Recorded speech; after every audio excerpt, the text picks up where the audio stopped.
muchachos. Empecemos, no siendo más. Apartado de ciencias. Son, como ya saben, 19 preguntitas. Nos dice 61. Buenas tardes, Ángel. ¿Cómo ha pasado? 61. Se hace un agujero en un tarro vacío con una puntilla del mismo material del tarro. La puntilla se desliza justamente por el hueco. Ambos objetos se calientan hasta la misma temperatura. Después de calentarlos, la puntilla,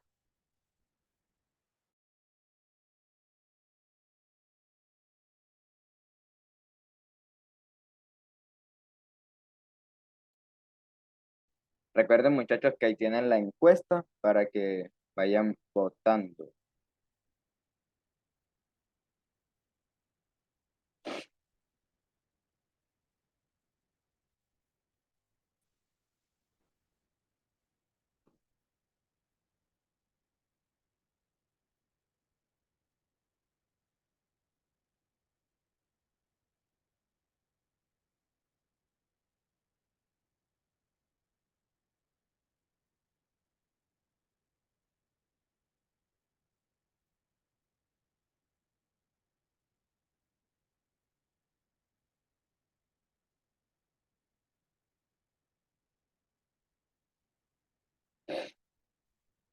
Recuerden que si no les sale la encuesta, van a los tres punticos y ahí les va a aparecer la opción de Pulse y pues ahí pueden votar muchachos. Recuerden que estamos dando minuto y medio por pregunta.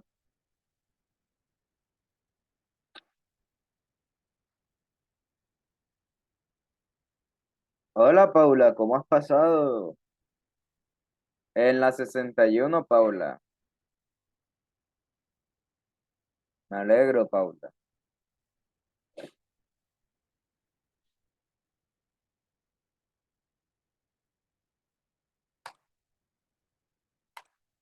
Muchachongos. ¿Ustedes saben qué le pasa a un metal cuando uno le aplica bajas temperaturas? Este se contrae. ¿Cómo así que se contrae? Que sus moléculas van a estar aún más empaquetadas. Va a ocupar un menor volumen, muchachos. Porque pues las moléculas se van a juntar. Entonces, proporcionalmente a eso, muchachos, si uno le aumenta la temperatura, ¿qué creen que pase?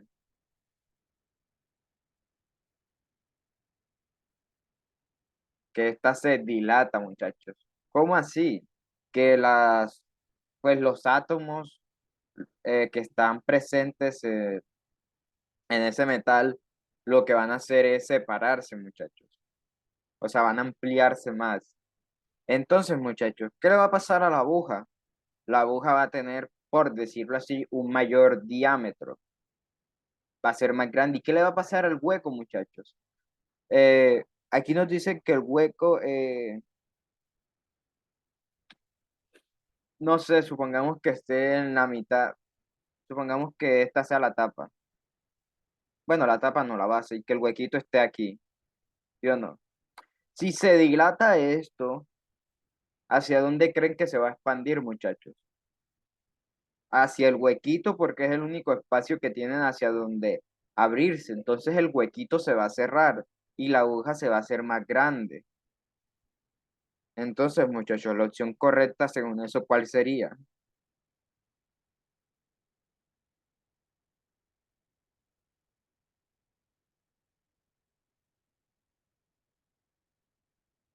El agujero queda igual, Santiago. Sí, muchachos, la A. La aguja se dilata y el hueco se cierra.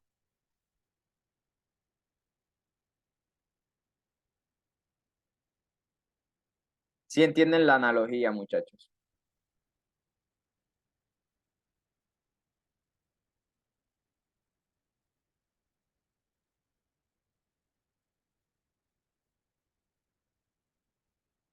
sí queda entendido el por qué es la... Ah, muchachos.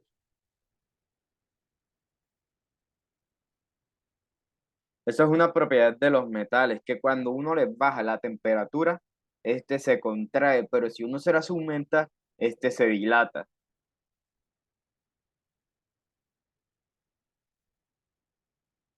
No sé si ustedes han visto, no sé de carros, pero pues he visto a veces algún que otro video que creo que se llaman los pistones, que son como unas cositas así, unos cilindros, y a esos cilindros le meten otros cilindros.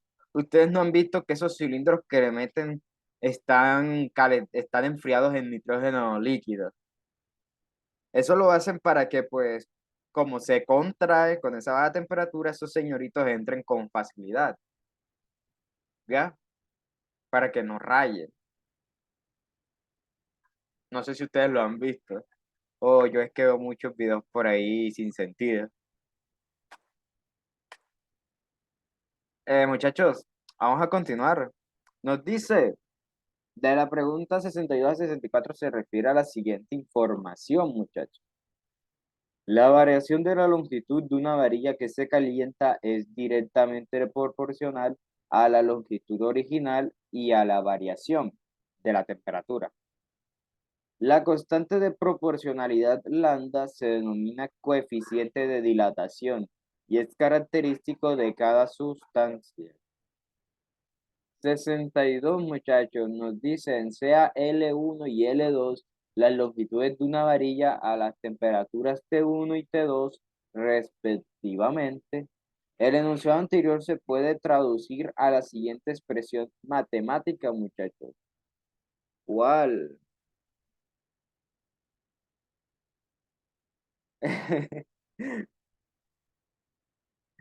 Tranquila, Gaby, no es tan difícil si le pones mente.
Ah, disculpe muchachos, se me había olvidado la encuesta. Me quedé pensando cómo sería la fórmula. Perdónenme. Ya ahí tienen la encuesta, muchachos, pueden ir respondiendo. Discúlpenme, vayan respondiéndola, no me demoro.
Muchachos, vamos a aprender cómo se hacen las fórmulas, muchachos, las fórmulas. La mayoría votó que la opción A. Muchachos, nos dicen la variación de longitud de una varilla, ¿sí o no? ¿Cómo así que la variación? O sea, ¿cuánto cambia la varilla respecto al original? En este caso tenemos estas dos longitudes, ¿sí o no? Entonces tenemos que L2 menos L1. ¿Por qué? Porque esa es la variación, muchachos. Va a ser directamente proporcional, nos lo dice aquí, a la longitud original, que sería L1, ¿sí o no? Y también nos dicen que es directamente proporcional a la variación de la temperatura, es decir, T2 menos T1. Listo, y aquí tenemos nuestra fórmula. ¿Qué se hace? Pues se igualan estos y estos dos se multiplican. Queda L2 menos L1, bueno, sí, igual a L1 que multiplica T2 menos T1 y uno le agrega una constante que en este caso no las dieron, que es la constante, el coeficiente de dilatación, que es lambda. Si se dan cuenta, esta es efectivamente la A, muchachos. ¿Sí se entiende?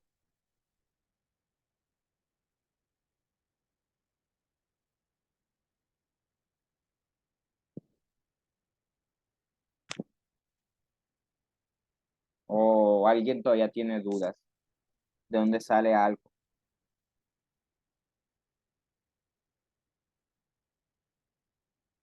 Listo. Muchachos, cuando ustedes les digan variación, ¿qué es la variación? Es simplemente la resta entre la longitud, no la longitud, entre el resultado final menos el resultado inicial.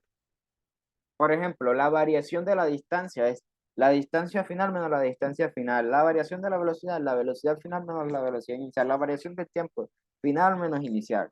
A eso se refiere siempre, muchachos. Ok, entonces si nos dicen la variación de la longitud de una orilla va a ser la longitud final menos la longitud inicial, ¿sí o no? Entonces, en este caso en el ejercicio nos dan L1 y L2. Nosotros tomamos como L2 como nuestra longitud final y L1 como nuestra longitud inicial. Entonces, nuestra variación va a ser L2 y L1. O sea, L2 menos L1 va a ser nuestra variación de la longitud de la varilla, claramente. ¿Qué más nos dicen? Que esta es directamente proporcional. Así se representa el directamente proporcional con un pescadito abierto y se dice que va a ser a la longitud original y a la variación de las temperaturas, muchachos. Otra vez vuelve y sale, que es la diferencia. ¿Qué hago yo cuando tengo esto? Pues esto es como si yo tuviera dos iguales y pues, por decirlo así, los junto. Multiplico estos y estos lo pongo una sola vez. Queda L2 menos L1 igual a L1 que multiplica T2 menos T1 por la constante que ya nos dieron. Siempre que ustedes hagan esto debe salir una constante, muchachos. Entonces, pues sí, si se dan cuenta, efectivamente la A es. Sí, entendió, Brian. Listo. Recuerden que no se queden con dudas, muchachos. Ustedes pregunten, que aquí estamos para explicar todo. Listo, si todos entendieron, pues podemos continuar, muchachos. Vamos con la 63 que nos dice una barra de acero que tiene como coeficiente de dilatación 12 por 10 a la menos 6, mide 4 metros de largo a una temperatura de 150 grados. Es correcto asegurar que la variación de su longitud al aumentar 25 grados centígrados es.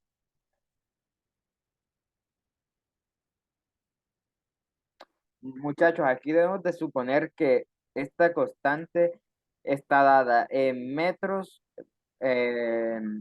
sobre, sería 1 sobre metros por grados centígrados. Tenemos de suponer eso para que pues se cancele las unidades.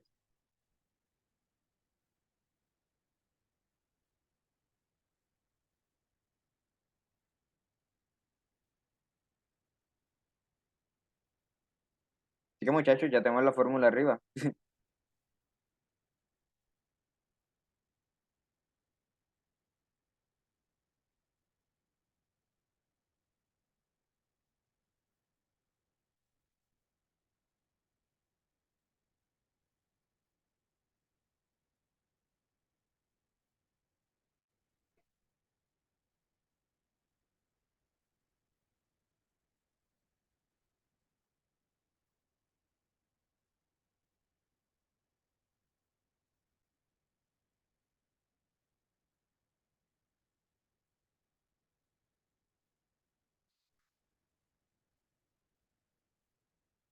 Sí, a veces se me olvida, muchachos. Ya la encuesta está ahí.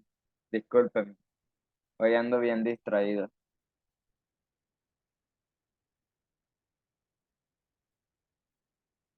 De todas formas, tengo ahí un ayudante secreto que me ayuda. Ya la encuesta está activa, muchachos.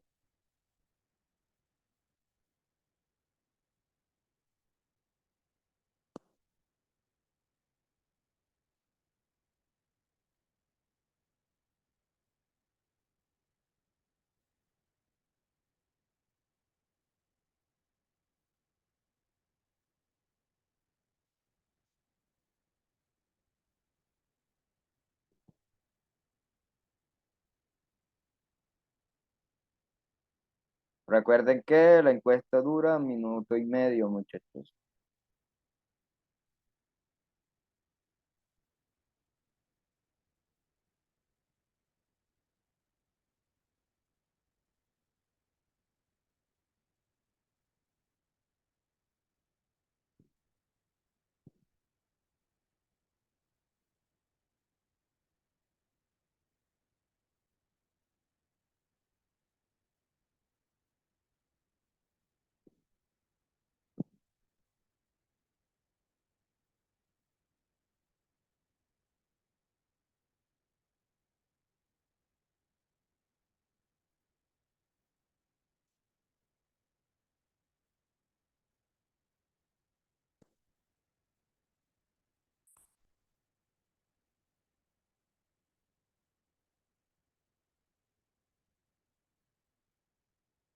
Entre las B y las D, muchachos, muchachongos. A ver, tenemos la fórmula, vamos a reemplazar, ¿no? Eh, lambda es 12 por 10 a la menos 6, ¿sí o no? L1 es 4 y T2 menos T1 es 25, ¿sí o no? Bueno, nosotros multiplicamos todo eso, nos va a dar 1200. Entonces nos va a quedar 1200 por 10 a la menos 6. Si esto lo escribimos en notación científica, se corre aquí, sería 5, 4 y 3. O sea, sería 1,2 por 10 a la menos 3. Decir la B, muchachos. Me gustaría saber cómo les dio la D, muchachos.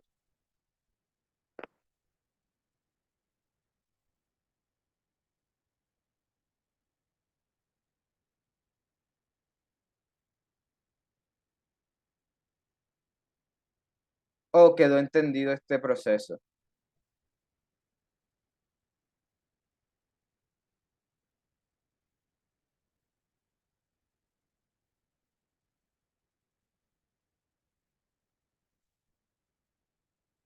Listo.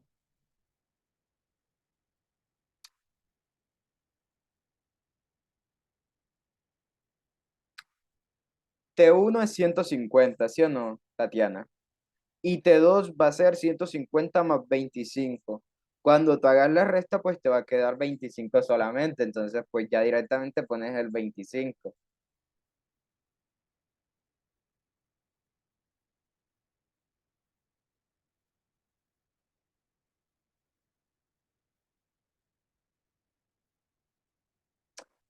T1 es 150, ¿sí o no? Porque es con la temperatura que yo inicio. T2 va a ser 150 más 25, porque me dicen que la temperatura aumenta 25 grados. Entonces, si yo hago la resta, este se va con este y me queda solo 25.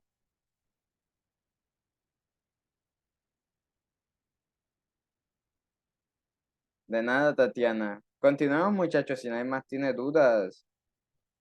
64 nos dice la longitud final de la barrera de acero se expresa como,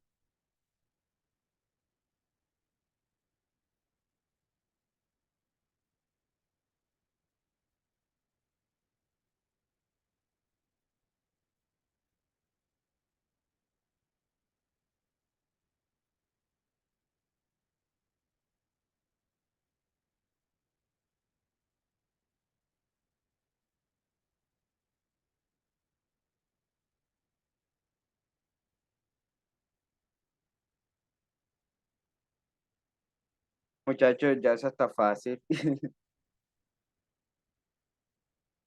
La respuesta está dada. No tienen ni que hacer cálculos ni nada.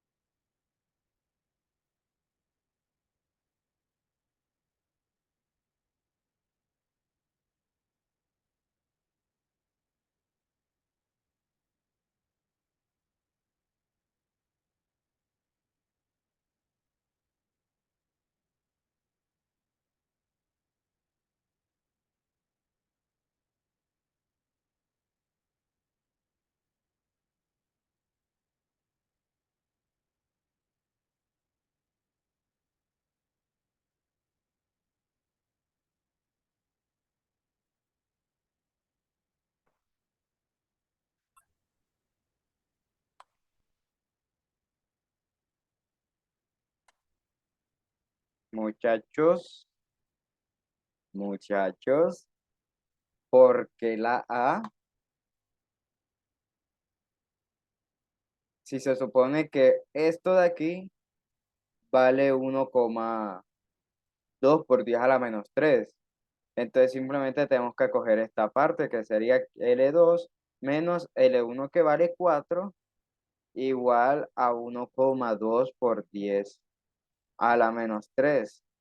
Es decir, que L2 paso esta a sumar y me queda 4 más 1,2 por 10 a la menos 3, muchachos.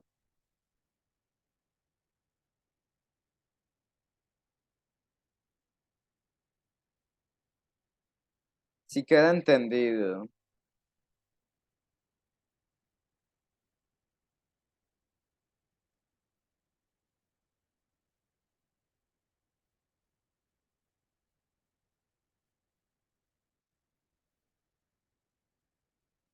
Muchachos, continuemos con la 65 que nos dice, un cubo de hielo se introduce en una bebida y al cabo de unos segundos la bebida disminuye su temperatura a menos 13 grados centígrados. El hielo se derrite completamente. Esta situación se puede explicar afirmando que, ¿qué pasa, muchachos? ¿Cómo se puede explicar esta situación?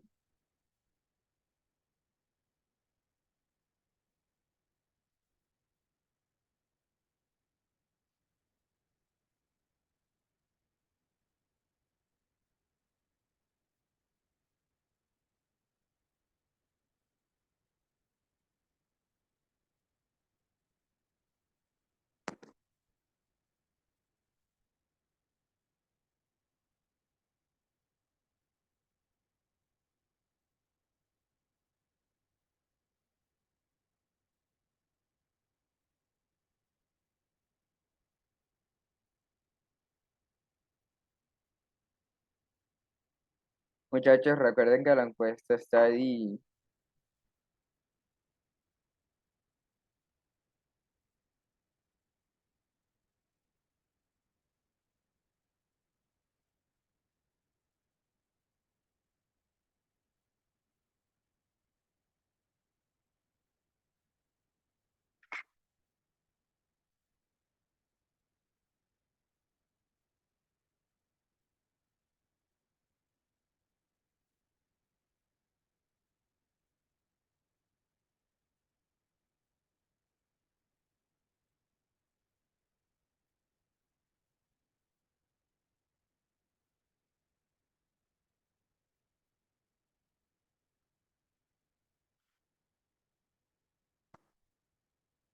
Y sí, muchachos, como votó la mayoría, la opción correcta es la D. Recuerden por termodinámica, el cuerpo de menor temperatura es el que recibe la energía, es decir, el calor, es decir, el trabajo. El de mayor temperatura es el que va a transferir al de menor, muchachos. Nunca al revés. Si tenemos estos dos objetos, vamos a decir que con T1 y T2, y si T1 es mayor a T2, entonces la transferencia de energía va a ser hacia acá, muchachos. Jamás y nunca va a ser en este sentido, jamás. Siempre va del cuerpo con mayor energía, o sea, temperatura, hacia el de menor. Entonces, por eso, la A no puede ser. La A se descarta. La B tampoco, muchachos. La C, ustedes dirían, el hielo intercambia calor enfriando. Solo el hielo, pero no, muchachos. Es un intercambio, por así decirlo, parejo, porque ellos buscan un equilibrio térmico entre que los dos estén a la misma temperatura. Entonces, muchachos, la D.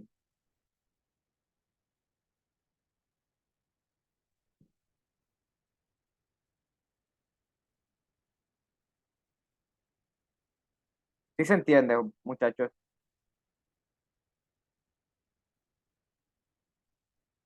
Sí, ¿verdad? Yo creo que sí. Podemos continuar, ¿no? Nos dice la relación entre grados Fahrenheit y Celsius está dada de la siguiente manera, que 9/5 de grados centígrados más 32 son grados Fahrenheit. Nos dice, una, un australiano afirma que la temperatura de su hijo es de 104 grados Fahrenheit y que por tanto tiene fiebre. Se considera que una persona tiene fiebre cuando supera los 37 grados. Se puede afirmar que el hijo del australiano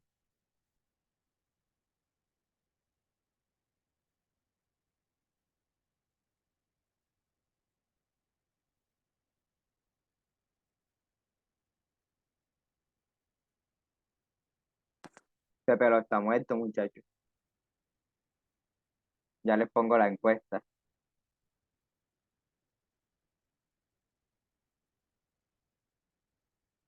Pero ese muchacho se está cocinando.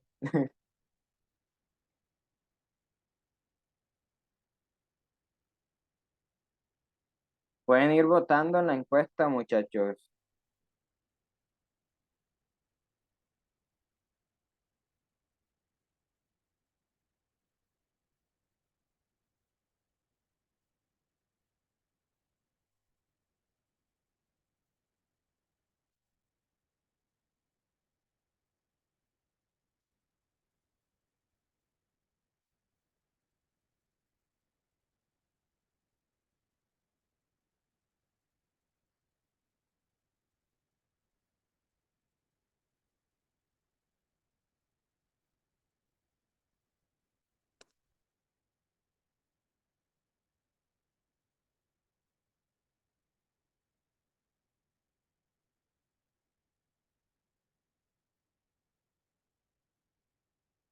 Recuerden que es minuto y medio por pregunta.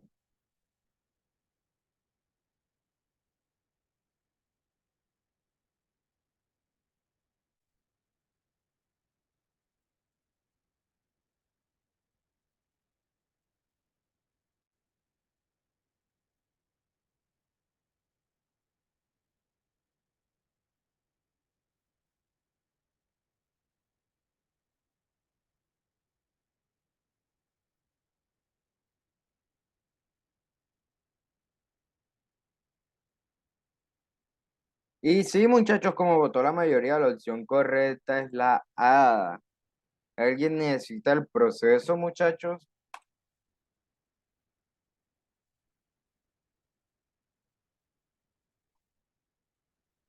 Muchachos, si nos dan los grados Fahrenheit, pues ya solo queda despejar. 104 grados Fahrenheit van a ser igual a 9/5 de los grados Celsius más 32. Este 32 pasa al otro lado a restar, ¿sí o no? Dejando esto como 72, que es igual a 9/5 de grados Celsius. Este 5 que está dividiendo pasa al otro lado a multiplicar. Y me queda que 360 van a ser igual a 9 grados Celsius. Y este 9 que está multiplicando pasa al otro lado a dividir, muchachos. Y me queda pues que 40 son los grados en Celsius. Entonces, muchachos, la A,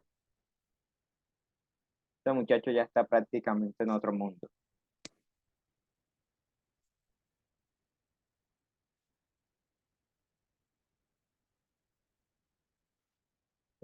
¿Entendido, Paula? ¿Entendido, Gaby?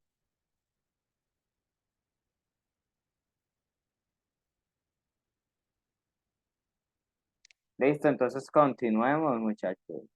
De nada. 67. Sobre las siguientes afirmaciones. Uno, cuando un cuerpo absorbe calor, siempre aumenta su temperatura. Dos, si un cuerpo absorbe calor, cambia su temperatura. ¿Cuál es correcto asegurar, muchachos? Recuerden que pueden votar en la encuesta, en la pool.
Muchachos, efectivamente, como ustedes lo dicen, la opción correcta es la A.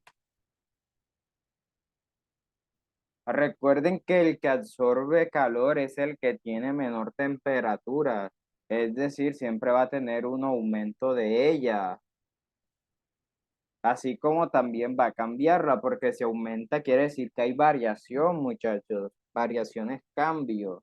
Así que sí, las dos son correctas. Continuemos. Nos dicen, hay química hasta en la sopa. Siento que este texto lo he visto como unas 8 veces y siento que lo vi en otro sitio. Esto salió en las IFES, ¿no? No sé, quizás esté equivocado. Eh, sí, ¿verdad que sí? Esto salió en las IFES. Eh, a ver, muchachos, nos dice el texto. La preparación de una sopa, si no se confunde con la de un jarabe o de una jalea que se elabora con azúcar, requiere siempre un par de sustancias muy populares, el agua y la sal. Lo demás es una mezcla generosa de tubérculos, granos o cereales, verduras, alguna carne, algo graso, especias y colorantes. En todo caso, a gusto del consumidor, bien balanceada y cocida durante un tiempo adecuado para que ocurran las reacciones de desnaturalización de proteínas y enzimas, y la hidrólisis de algunos componentes hasta sustancias más simples, que generan un producto de apariencia líquida, con algunos sólidos en suspensión o insolubles, de fácil digestión y asimilación por el organismo. Por lo común, el acet- por lo común, el acepta dosis de sal entre un 1% solución isotónica y un 3% de peso-volumen bueno de sal.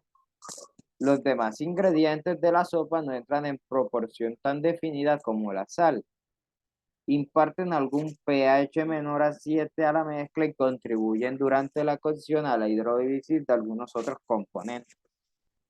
Todos ellos actúan como mejoradores de sabor, textura y color, y aportan los nutrientes y la energía que el consumidor necesita para el mantenimiento de las reacciones propias de su metabolismo.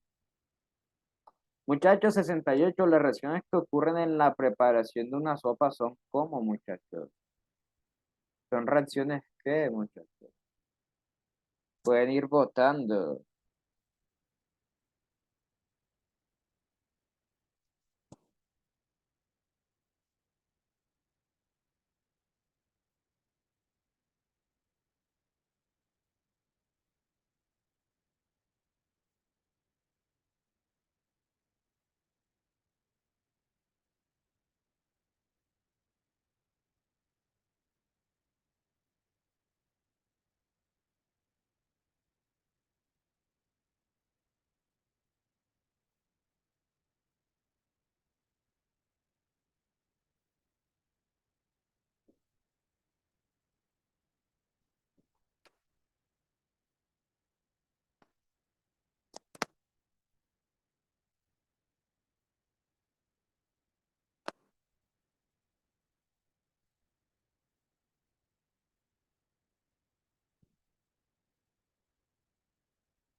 Hay un empate entre la A, la B y la C, muchachos.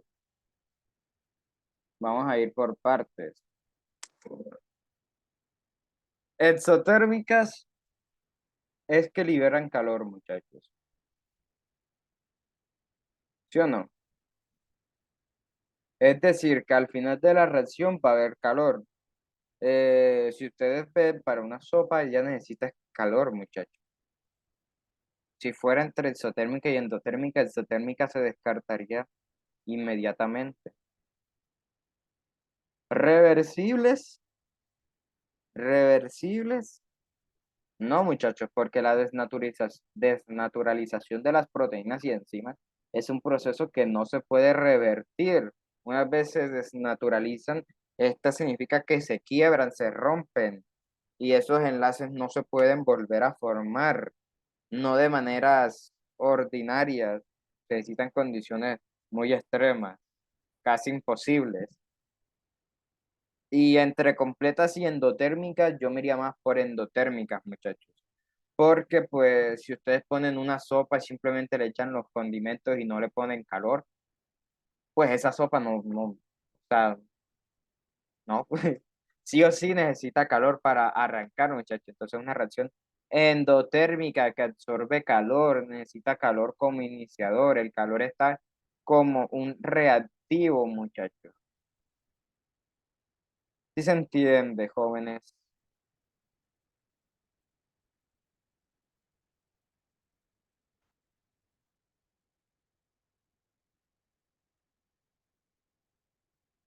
¿O alguien tiene una opinión distinta?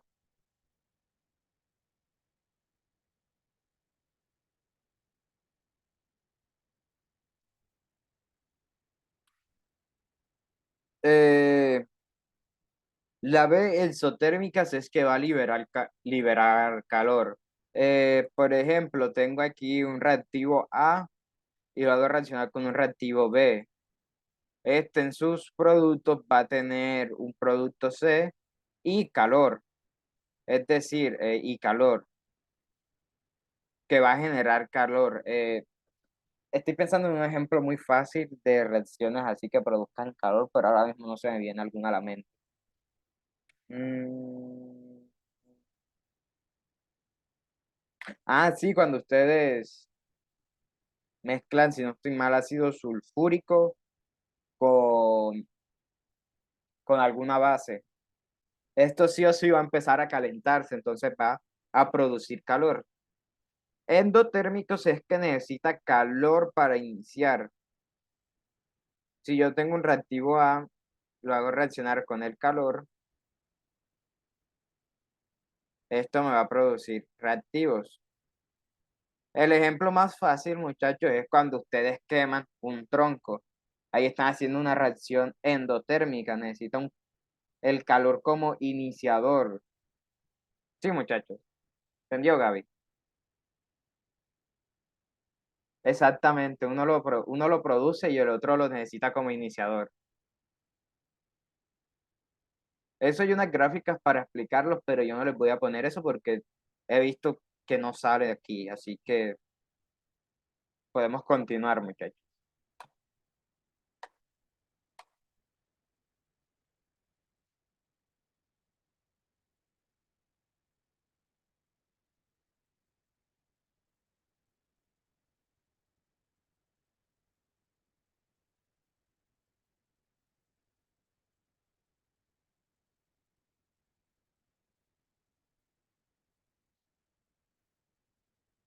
69 nos dice la desnaturalización de proteínas durante la preparación de alimentos implica la pérdida de ¿qué, muchachos?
Recuerden que la encuesta está abierta, muchachos, para que vayan votando.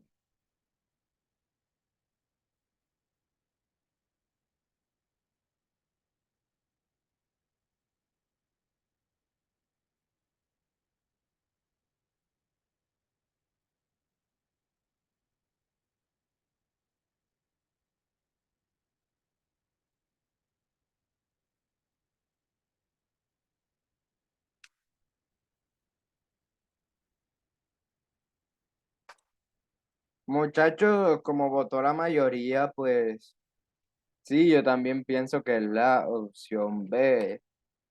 ¿Por qué? Déjenme y les comento, muchachos. Cuando ocurre la desnaturalización, implica la ruptura de los enlaces de la estructura de la proteína. Entonces, eso implica que pierda la forma, la estructura y la función de la proteína, muchachos. Es decir, implica la pérdida de la calidad de nutrientes, muchachos. ¿Sí o no?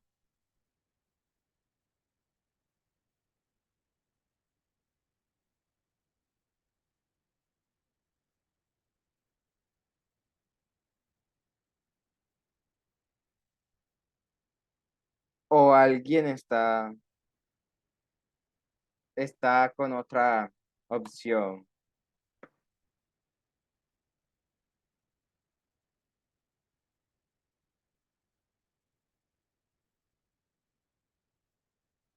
Tatiana anda muy callada.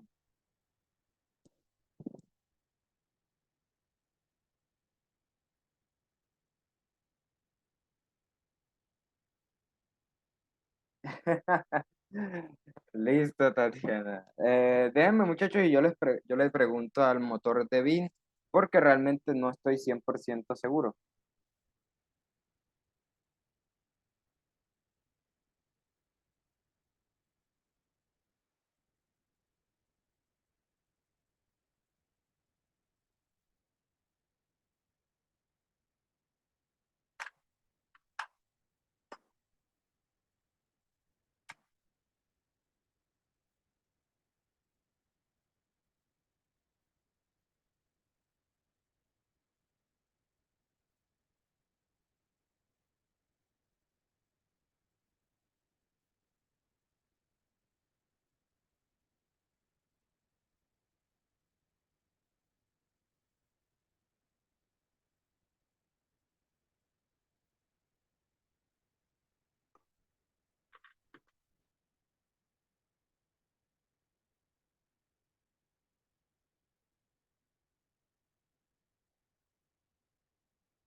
Muchachos, tengo un momento que ando aquí preguntándole a Vin.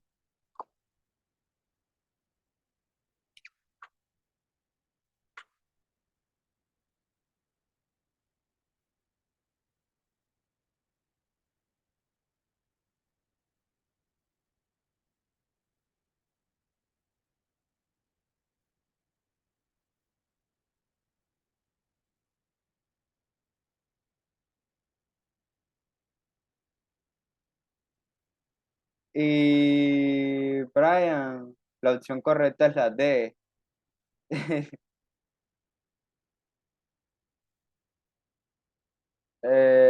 La actividad biológica de una proteína se refiere a su capacidad de realizar una función específica en el organismo, como catalizar reacciones, transportar oxígeno o defender contra infecciones. La desnaturalización de una proteína implica la pérdida de esta función, ya que depende de la forma tridimensional de la proteína. Y aquí nos dice, la desnaturalización afecta a la estructura tridimensional, no a la primaria ni a la química, muchachos. Así que Se descarta A, se descarta C y la B también se va, entonces queda solo la D, muchachos. Tiene toda la lógica. Continuamos, muchachos. Hoy aprendimos algo nuevo. Nos dicen la concentración molar de sal en una sopa buena de sal equivale aproximadamente a,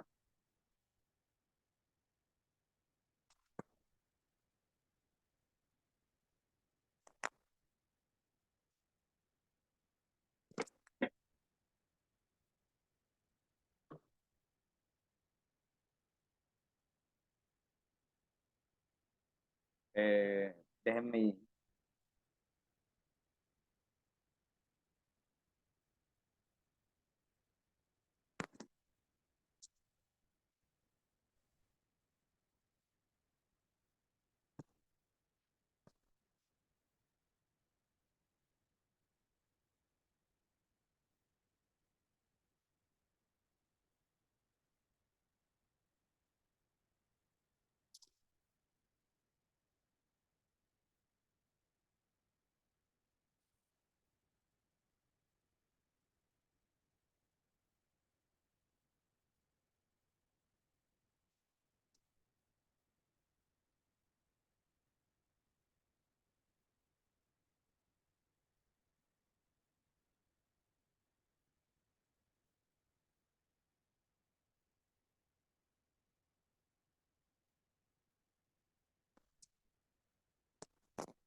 muchachos, si yo les soy sincero, ni idea.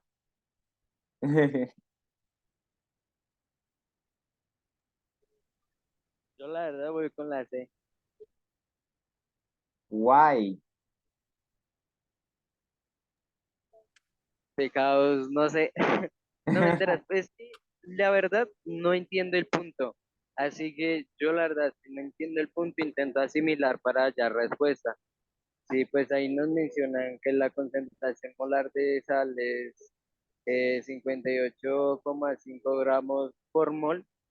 Entonces yo lo que busco es alguna fracción que al dividirla, bueno, no me interesa, al cancelar al cero me da 58,5, la que se me aproxima de la C. No sé si me hice explicar, pero es, si quito el cero, se corre la coma, y pues ahí me da 58,5 Pero, gramos por 3 moles. Esa es la respuesta que yo hice. No es, no es científica, pero es mi lógica. ok, ok. Muchachos, sí, realmente no voy a activar ni la encuesta porque, pues, a ver, es que tenemos que hallar, nosotros sabemos que para una sopa buena de sal es un 3% peso-volumen, ¿sí o no? Si no estoy mal. Sí, 3% peso-volumen. ¿A qué se refiere eso? Que la concentración va a ser esa, donde pues el peso que van a ser los gramos de sal sobre el volumen de la solución. Mm,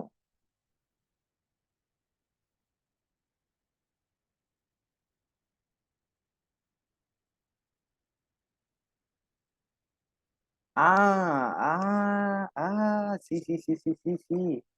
Ya sé cómo hacerlo, no es tan complicado. A ver, peso, volumen, entonces pues uno lo que hace es despejar el volumen que va a estar expresado en litros, entonces va a quedar que el peso sobre el 3%.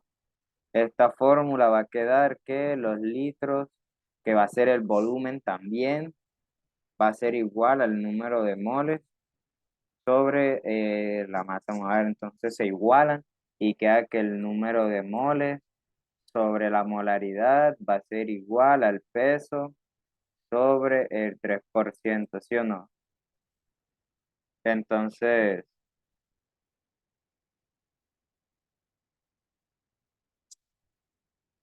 yo paso este señor, yo lo paso para acá y este señor, yo lo paso para acá, va a quedar que el 3% sobre sobre pues la molaridad va a ser igual a peso sobre el número de moles, ¿sí o no? Y eso es igual, ya lo tenemos aquí a 58,5, ¿sí o no? Entonces tenemos que el 3% de la masa molar va a ser igual a 58,5. Entonces pasamos esta a multiplicar y esta a dividir y nos va a quedar el 3%, si no estoy mal. eh,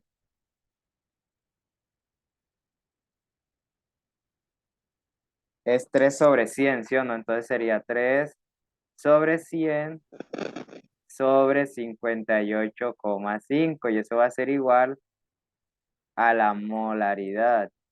Entonces, pues simplemente se multiplica y va a quedar, sí, muy, muy, muy horrible este ejercicio, la verdad. Desgraciado el que lo escribió.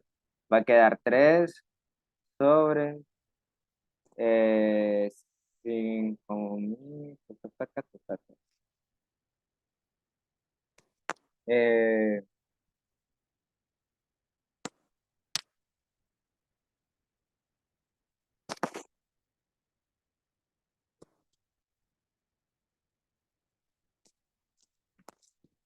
Hmm, buena pregunta, Juan José. me puedo haber equivocado haciendo algún cálculo, pero mágicamente dio la C. Por, por pura lógica lo hice, no me entera, no. Pero una pregunta, Juan José, ¿PIN no da ese tipo de preguntas? ¿Cómo? ¿PIN no da ese tipo de preguntas? ¿Cómo? Repite, no, no te logró entender bien. Eh, ¿PIN no resuelve este tipo de preguntas? Lo dudo mucho. Pero pues, o sea, no es difícil de entender. A ver, eh, voy a hacerlo de Eh, nuevo. Voy a hacerlo yo calmadito. tomé, hola, Buenas, Duan. yo tomé que el peso a volumen del 3% es 3 gramos sobre 100 mililitros. Y de esa forma, pues después hallé que 3 gramos eh, de sal, le hallé los moles, es decir, 3 gramos por 1/58,5 y ahí pues me da 30/585. ¿Cómo? Pues primero es decir que el peso a volumen es lo mismo que decir 3 gramos sobre 100 mililitros.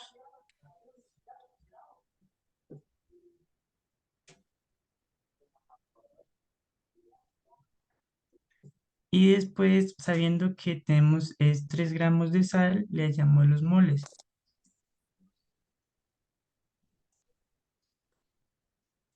Y así me dio la C.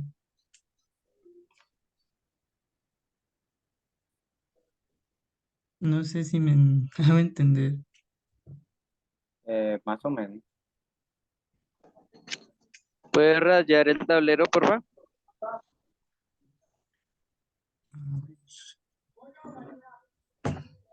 Pues, sería que el peso a volumen. eh, es lo mismo decir que tenemos 3 gramos pues de sal por cada 100 mililitros de solución.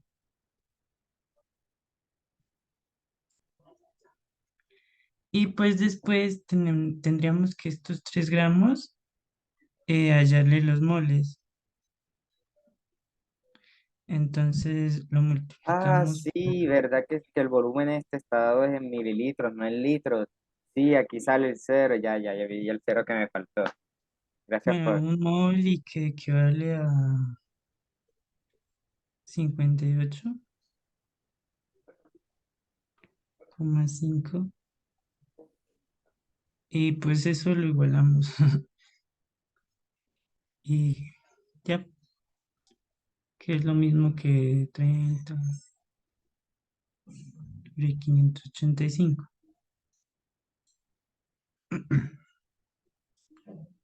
No sé si está bien, creo que sí. No, no, sí, sí, es esa respuesta. No, ya yo vi mi error aquí bien tontamente, porque el volumen de peso-volumen es gramos sobre mililitros.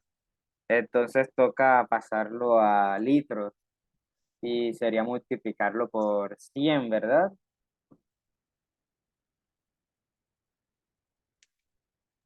Sí, también. Sí, entonces pues quedaría simplemente aquí un 3. Ya, entonces sí, queda exactamente lo mismo que hizo usted. Aquí lo que se hace es poner que peso sobre 3 es igual al número de moles sobre la molaridad. Entonces se pasa esta acá, queda que el peso sobre el número de moles va a ser igual a 3 sobre la molaridad. Esto es igual a 58,5 igual a 3 sobre la molaridad. Se pasa este para acá y este para acá y queda que la molaridad es igual a 3 sobre 58,5. Se multiplica por 10 arriba y abajo y queda que la molaridad es 30 sobre 50, sobre 585. Sí, sí, sí, sí. Uy, malditas unidades. Gracias, Dua. Muchachos, no entendí. Eh, eh, a ver, voy a ver si lo puedo explicar de una forma sencilla, concisa, clara y entendible. Eh, Nos dicen que una sopa quede de buena sal, ¿sí o no? Nosotros nos vamos acá al texto. Nos dicen que para que quede de buena sal, tiene que tener un 3% peso a volumen. ¿Qué es 3% peso a volumen, muchachos? Eh,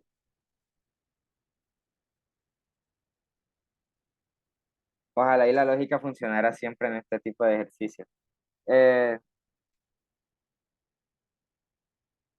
a ver, el 3% peso volumen es la cantidad de, la cantidad de sal en gramos sobre el volumen de solución en mililitros, ¿sí o no? Si se dan cuenta, esta solución es la misma que está aquí, muchachos. Entonces, ¿qué tengo que hacer yo? Pasar este señor a litros o pasar este a mililitros. Me queda más fácil pasar este a litros, que es multiplicarlo por 100. ¿Por qué? Porque recuerden, mililitros, decilitros y litros y centilitros. Entonces sería 10 por 10 por 10, o sea, 1000, 100, no sé multiplicar. Entonces, pues, esto se vuelve litros y va a quedar que el volumen en litros va a ser igual a la cantidad de sal en gramos sobre este 3% que está acá abajo pasa a dividir. Bueno, aquí está multiplicando, pasa a dividir y 3% por 100 queda 3. ¿Por qué queda 3? Porque 3% es 3 sobre 100 y si lo multiplico por 100, el 100 se va con el 100. ¿Sí o no? ¿Qué se hace ahora? Esta formulita de aquí, que es la molaridad. ¿Qué se hace? Pues se despejan los litros de solución, que vamos a llamarlo volumen. Entonces está dividiendo, yo lo paso a multiplicar y me queda que eso es igual al número de moles. Eh, yo despejo el volumen y me queda que el volumen va a ser igual al número de moles sobre la molaridad. Estos dos volúmenes son iguales y están en las mismas cantidades, entonces pues ya los puedo igualar. Ahora sí. Entonces la cantidad en gramos de sal sobre 3 va a ser igual al número de moles sobre la molaridad. ¿Qué hago ahora? Este 3 que está dividiendo lo paso a multiplicar acá y el número de moles que está multiplicando lo paso a dividir. De tal forma que me quede que la cantidad en gramos sobre el número de moles va a ser igual a 3 sobre la molaridad. Y muchachos, esto, gramos sobre moles, ya no lo dieron aquí. Ustedes simplemente reemplazan y queda que 58,5 es igual a 3 sobre la molaridad. Esta molaridad que está dividiendo pasa a multiplicar, esto pasa a dividir. Queda entonces que la molaridad es igual a 3 sobre 58,5. ¿Qué se hace ahora? Se multiplica por 10 arriba y abajo. Y queda que la molaridad es igual a 30 sobre 585.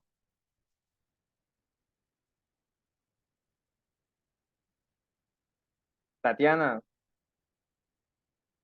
¿qué tal es?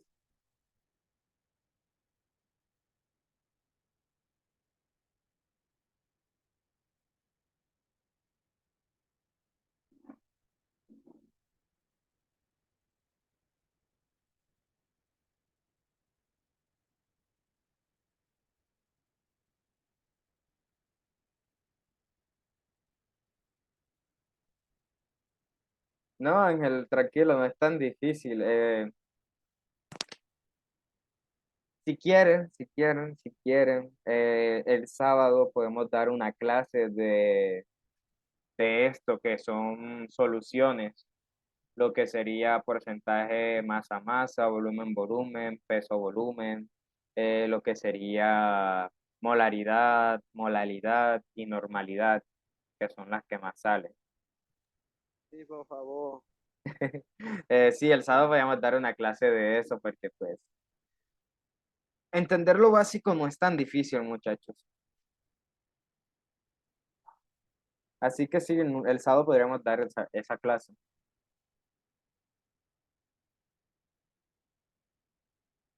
Listo, muchachos. Entonces el sábado vamos a dar una clase de soluciones, pues cómo calcularlas. Son, si no estoy mal, 6, 7 tipos. No son tan difíciles, pero vamos a ver solo las más básicas. Muchachos, vamos con la 71. Nos dice, un pH menor a 7 implica que la sustancia tiende a ser, ¿qué, muchachos? Nicolás, no sabría decirle. Ahorita hago una encuesta por el grupo para ver si lo hacemos en la mañana o en la tarde. Pero si queda en uno de los dos horarios y alguien no puede, tranquilamente puede comunicarse extra horario conmigo y yo le colaboro. Aunque de todas formas va a quedar grabada la clase. Recuerden, muchachos, que ustedes pueden escribirme si tienen dudas de algo, cualquier cosa. Yo estoy para colaborarles y explicarles. Recuerden que aquí estamos para apoyarnos mutuamente. Pero lo más probable es que quede por la tarde, Nicolás. A eso de las 3. Lo más probable.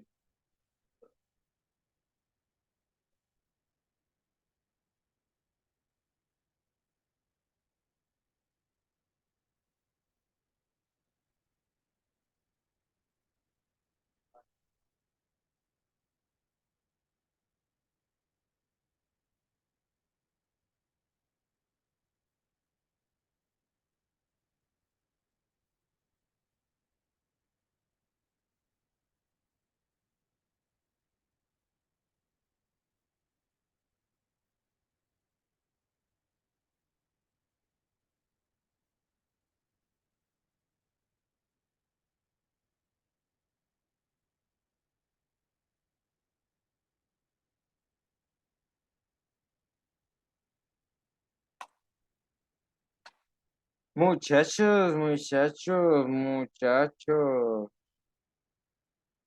Ustedes saben cómo es la tabla del pH.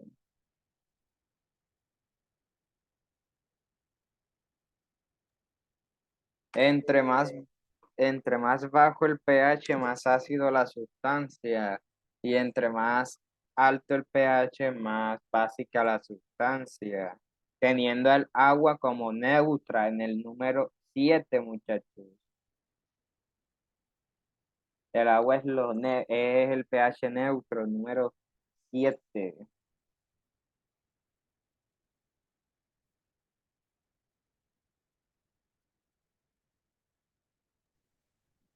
Una pregunta, Juan, Sí, covalente pero dentro del pH. no se te escucha tanto, pues. Una pregunta ahora. El covalente dentro del pH, ¿qué sería? Covalente, esto está para, pues, hacer despistar a la gente, porque covalente es un tipo de enlace, donde los dos no ceden electrones, Ah, sino que los comparten entre sí. Solo hay tres tipos de pH, ácidos básicos o neutros. siempre cuando tengamos el valor sea mayor a No se te escucha nada, Juan. Tienes, siempre que sea 7. siempre, siempre qué. Ok, ahora sí te digo. Sí, sí, Siempre que esté en 7 es neutro, mayor a 7 básica y menor a 7 es ácida. sí. Un pH ¿En qué? mayor, sí, un pH mayor a 7 indica una base, lo que sería un hidróxido. Un pH menor a 7, lo que indica un ácido o un oxácido. Por ejemplo, el café tiene pH ácido, que es un pH de 5. Un pH básico sería el bicarbonato de sodio, pues disuelto en agua, claro. Por eso cuando uno tiene una úlcera, uno se toma un regulador de pH para que el ácido del estómago no queme aún más las paredes y no se coma el estómago literalmente. Y sí, Tatiana, efectivamente hay dos tipos de lances covalentes, los polares y los apolares. Los polares son los que cuando se unen generan dos polos. Por ejemplo, el agua. Si no estoy mal, el oxígeno genera el negativo y los hidrógenos generan los positivos. Un ejemplo apolar sería la sal. La sal genera un sistema de un cubo, entonces no tiene polos. Muchachos, podemos continuar. Esos datos que le di son más curiosos que otra cosa. 72. El cloro, elemento natural con número atómico 17. Existe como una mezcla entre cloro 35 y cloro 37. Entonces, el ion cloruro, cloro menos, de cloro 35 presente en la sal de cocina, ¿tiene qué, muchachos? ¿Qué tiene?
Y sí, muchachos, como votó la mayoría, la opción correcta es la A, muchachos, la A. ¿Por qué? Fácil, sencillo para toda la familia. Aquí, 3, 2, 1.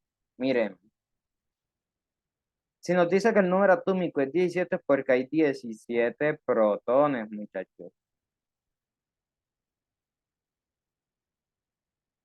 ¿A qué se refiere con cloro 35 y cloro 37? Que esta es la suma de sus protones y sus neutrones. Entonces el cloro 35 va a tener 17 protones y 35 menos 17 neutrones, es decir, va a tener 18 neutrones. ¿Sí o no? Entonces ya con eso la única opción correcta es la A, muchachos. ¿Por qué tiene 18 electrones? Porque está cargado negativamente. Cuando un elemento está cargado negativamente, quiere decir que tiene un electrón de más.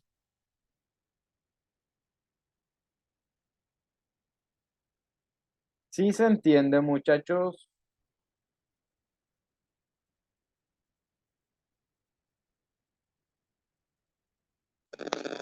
El número atómico siempre van a ser los protones, ¿no? Yes, efectivamente, Tatiana. Y si el elemento es neutro, es decir, no es un ion, eh, va a ser igual también el número de electrones. En este caso, no. A ver, cuando tenemos número atómico que nos dice número atómico de un elemento, se refiere al número de protones presentes en el núcleo, claro. Entonces, en nuestro caso, el cloro tiene 17 protones. ¿Por qué? Porque nos lo dice. Y nos dice que es una mezcla entre cloro 35 y cloro 37. ¿Cómo así? Que tiene como masa 35 y como masa 37.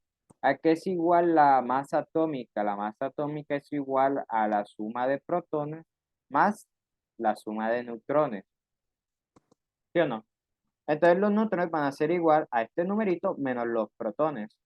Como nos piden el del cloro 35, sería 35 menos 17, lo que da 18 neutrones. Y lo de 18 electrones, ¿a qué viene? Pues el elemento neutro tiene misma cantidad de protones y de electrones, ¿sí o no?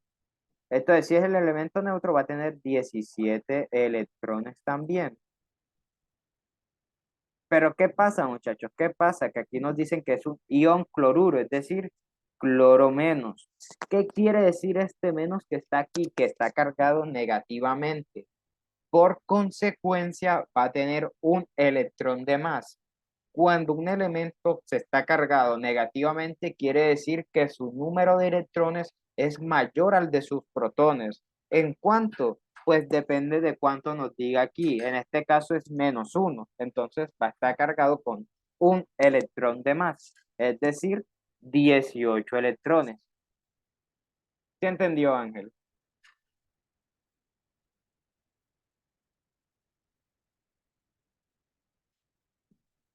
Listo, Willy, muchachos. Entonces, si nadie más quedó con dudas, pues podemos avanzar. Recuerden que si tienen dificultades con esto, también podemos dar una mini clasecita de cómo identificar las características de un elemento. Ponerlo por el grupo para ver si damos una mini clase faster de eso el sábado, muchachos. Así que vamos con la... Ay, miren lo que les dije. La 73 que nos dice el cloruro de sodio, sal de cocina, forma cristales, forma cristales del sistema cúbico. Una representación correcta de parte de un monocristal de NaCl es... ¿Cuál sería, muchachos? Pero está interesante responderla, no está tan difícil.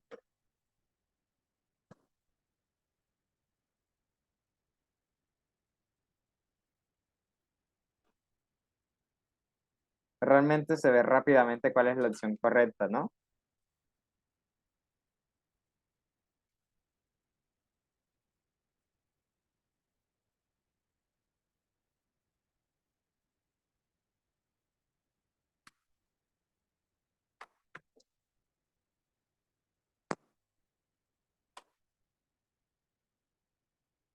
Muchachos, aquí es fácil de reconocer, la opción correcta es la C. Si se dan cuenta, pues aquí tienen dos átomos de cloro seguido, lo cual pues no se puede. Aquí lo mismo y aquí lo mismo. Entonces, pues la C es la única. Fácil, sencillo de reconocer, no es nada así que uno tenga que craneársela. Así que continuemos, muchachos. 74.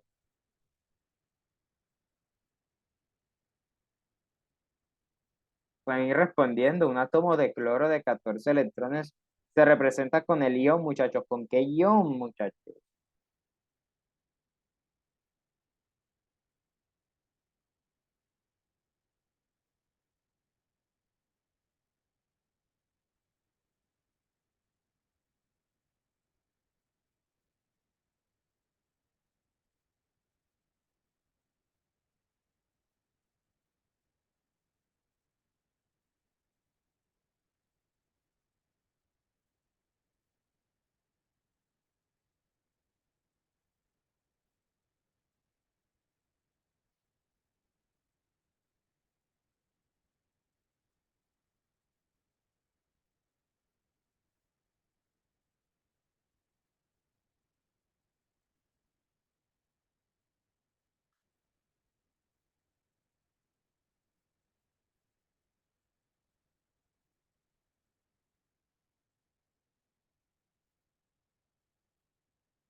Y muchachos, como votó la mayoría, la opción correcta es la D.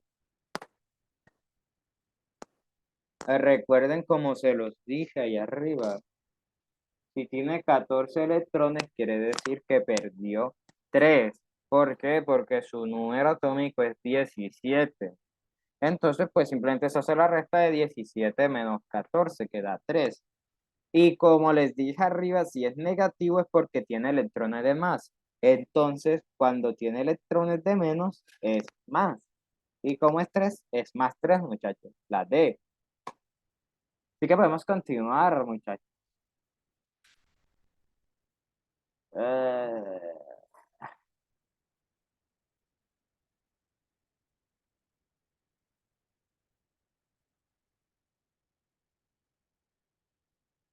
a ver. Efectos de la desnutrición. Con el afán de mantener un peso corporal ideal, en ocasiones somos capaces de someternos a los regímenes de alimentación más estrictos, sin tener en cuenta que, en la mayoría de los casos, en vez de obtener un beneficio, le estamos generando un daño a nuestro cuerpo. Podríamos pensar, por ejemplo, que si no consumimos carbohidratos podemos reducir el tejido adiposo. Esto es cierto, pero no es tan sencillo. El cuerpo tiene varias vías metabólicas para obtener energía. Si faltan los carbohidratos, efectivamente empezamos a utilizar la grasa del tejido adiposo y las proteínas como energía. Pero esta vía, en ausencia de los carbohidratos, produce sustancias dentro del cuerpo que no lo benefician y desequilibran todo el metabolismo cuando se encuentran en la sangre. Por eso podemos decir que los carbohidratos ayudan al ahorro de proteínas y regulan el metabolismo de las grasas. Es muy importante consumirlos en cantidades adecuadas para no descompensar el organismo. Las proteínas, por su parte, intervienen prácticamente en todos los procesos celulares y están involucradas en todos los aparatos y sistemas del cuerpo. Por consiguiente, la desnutrición por falta de proteínas afecta, por ejemplo, el crecimiento, la formación y regeneración celular, el metabolismo, entre otros, principalmente por la deficiencia de aminoácidos. Con respecto a las grasas, su eliminación en la dieta puede representar un riesgo para la vida, ya que el porcentaje de grasa en el cuerpo debe estar siempre dentro de los límites aceptables para no sufrir una descompensación. Recordemos que las grasas son las responsables de mantener el sistema nervioso en buen estado, así como el transporte de hormonas en las que incluso el colesterol es un precursor de las hormonas en el cuerpo. El consumo de los nutrientes mencionados debe ser equilibrado para permitir que el organismo realice todas sus funciones y actividades correctamente. 75 muchachos, ya entramos a biología. ¿El colesterol es el precursor de qué, muchachos? Pues déjenme, ya vengo que voy a tomar agua.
Muchachos, la mayoría puso que la C, el glucógeno. Realmente biología no es mi fuerte, así que si alguien puede explicar por qué, le estaría muy agradecido, muchachos.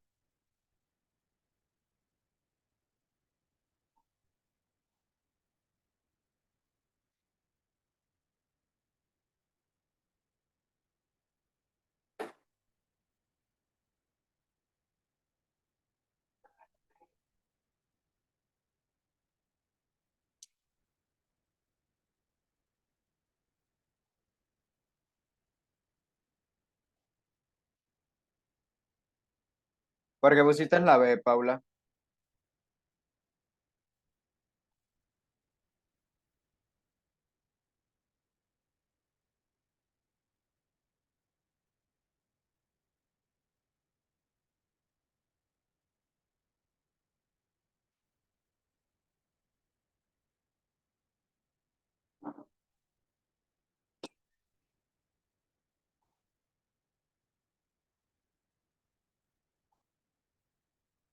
Yeah,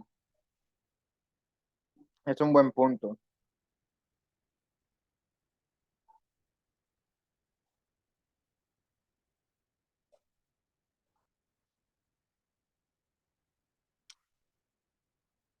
Y sí, muchachos, la opción correcta es la B, la testosterona.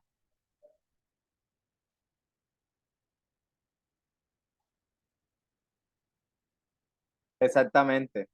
No es solo la testosterona. también la progesterona, los estrógenos y la testosterona.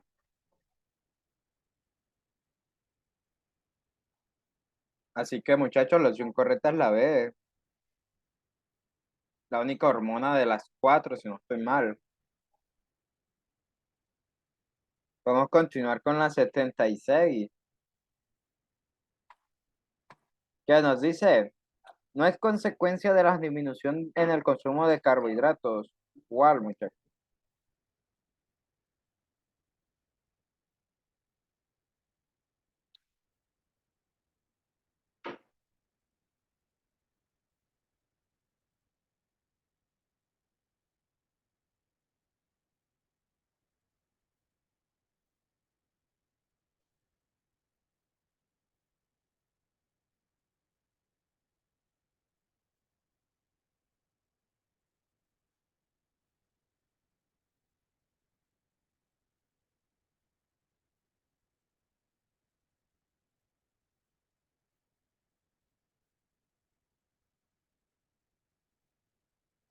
Recuerden que la encuesta está abierta, muchachos, pueden ir votando.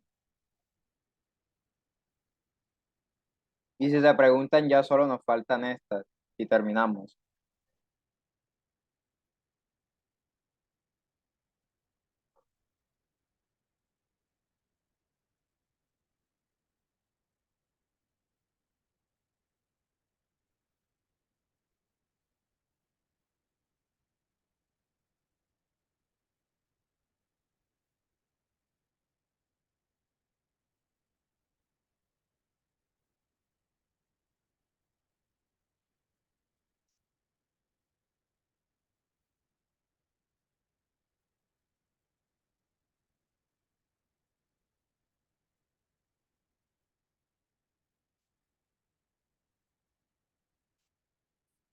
Y sí, muchachos, efectivamente, la C, porque la C no nos lo dice en el texto, así que fácil, sencillo. Vamos con la 77 que nos dice, la producción de enzimas fundamentales en el buen funcionamiento metabólico puede verse afectado por una deficiencia de ¿qué, muchachos?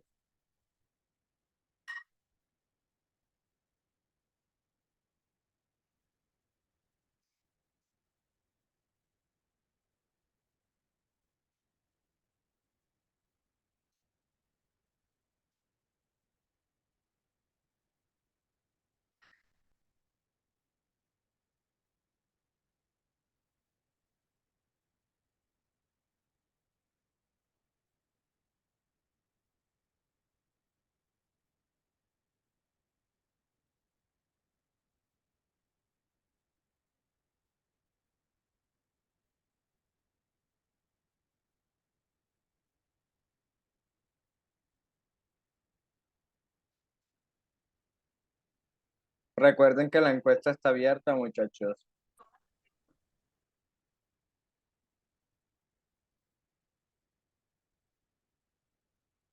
Estamos en la 77.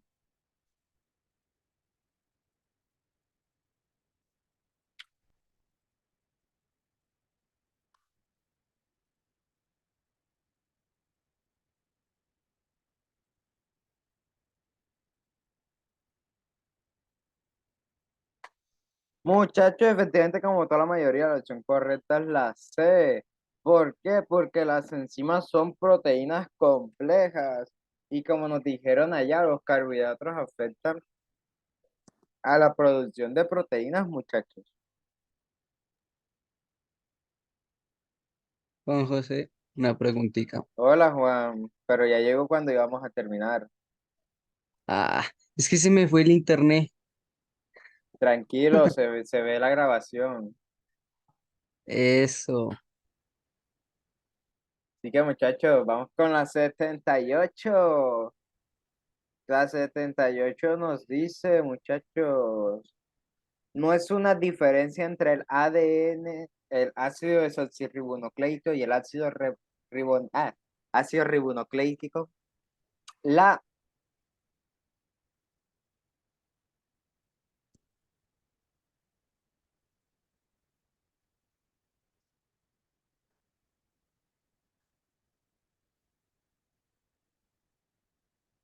Bueno, Tatiana, que le vaya bien jugando.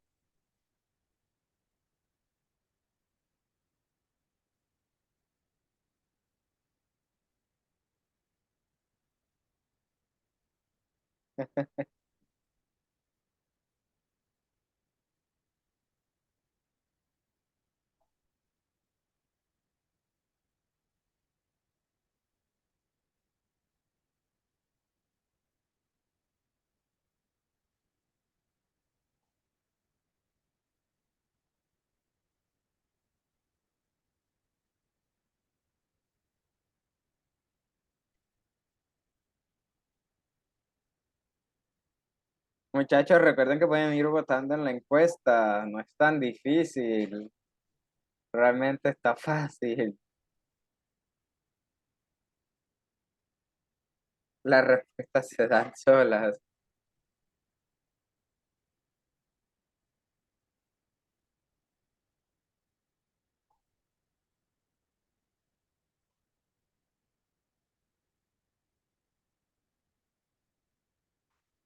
Y muchachos, efectivamente la opción correcta es la A.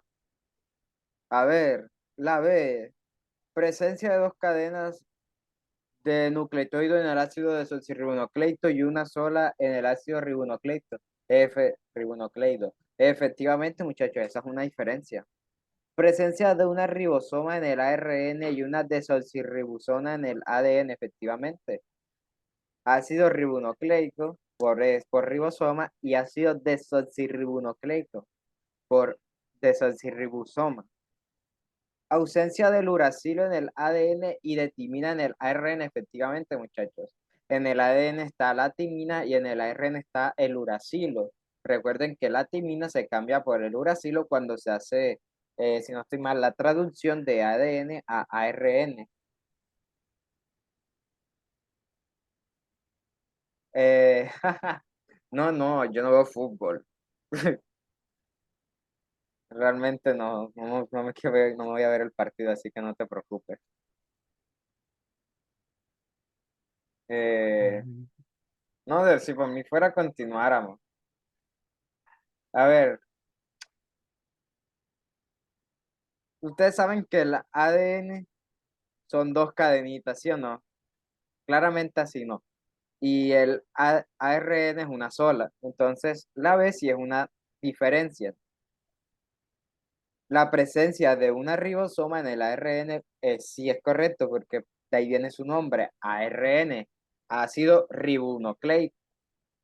Y una desoxirribosoma en el ADN, de ahí viene su nombre, ácido desoxirribonucleico. Entonces, también es una diferencia. Y la ausencia de uracilo en el ADN y de timina en el ARN. Y sí, muchachos, recuerden que las cadenas de ARN, de ADN son guanina, no me acuerdo la otra, adenina y timina. Y en el ARN es guanina, no me acuerdo la otra, adenina y uracilo. No me acuerdo de la otra. ¿Cómo es que era? Era guanina, timina, Guanina, ura- citosina, timina. citosina, eso, citosina. Se me va el nombre. No, imagínense, en grado noveno fue la última vez que hice algo relacionado con esto. Hace 6 años, más o menos. Así que muchachos, la única que pues por descarte es la A.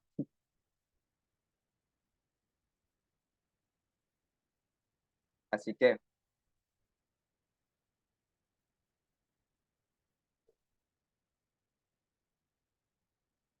el almidón, muchachos, el almidón, si no estoy mal, es un tipo de carbohidrato.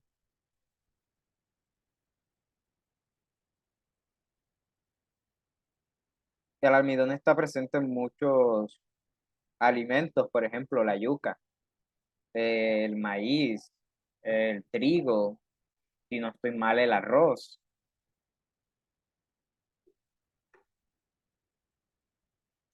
Si no me equivoco, el almidón es un tipo de carbohidrato. Así que muchachos, ya saben, la 78 es la A.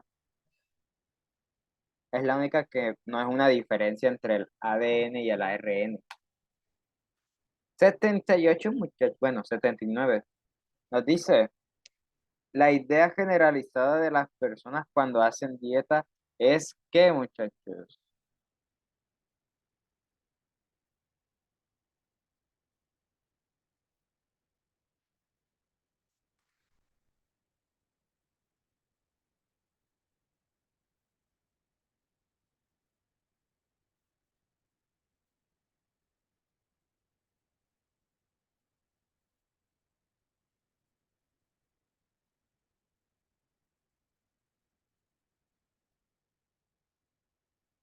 sí, muchachos, creo que todos tenemos una misma idea de la 79.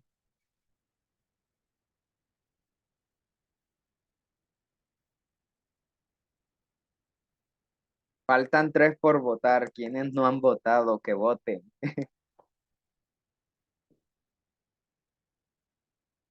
Si no saben cómo votar en los tres puntos, aparece algo que se llama Pulse, muchachos. Ahí votan. Faltan dos. ¿Quiénes son esos dos?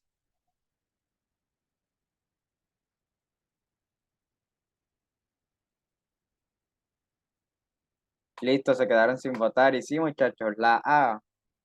Nada que discutir. Pasemos al 80. De la siguiente, la única que no es una proteína, ¿cuál es, muchachos? ¿Cuál de todas no es una proteína?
Muchachos,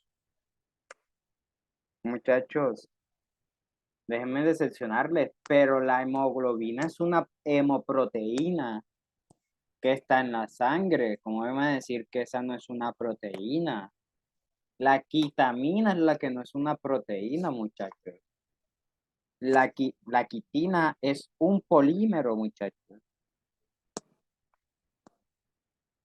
Esta es la que no es una proteína. Esto es un polímero, muchachos.